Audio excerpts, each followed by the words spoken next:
पंजाब के सरकारी मुलाजिम के लिए बड़ी खुशखबरी। मरियम नवाज शरीफ की हुकूमत ने बजट 2026 में हैरत अंगेज इजाफा कर दिया है। आप लोग देख सकते हैं, सबसे बड़ा रिलीफ छोटे मुलाजिम को मिलेगा। ग्रेड 1 से 7 तक 50% इजाफा।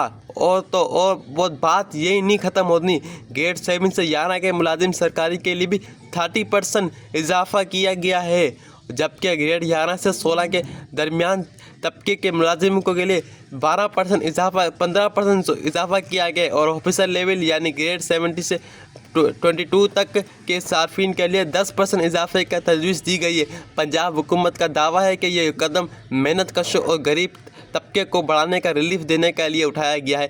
क्या आप इस फैसले से खुश हैं? कमेंट सेक्शन में मुझसे ज़रूर बताएं। मज़ीद अपडेट के लिए, बजट से रिलेटेड कोई नोटिफिकेशन के लिए मेरे चैनल को सब्सक्राइब करके रखें, ताकि मैं ऐसी वीडियो बनाता रहूँ, आपको फ़ौरन ऐसी भर वक्त आपको तक पहुँचे। अल्लाह हाफ़िज़।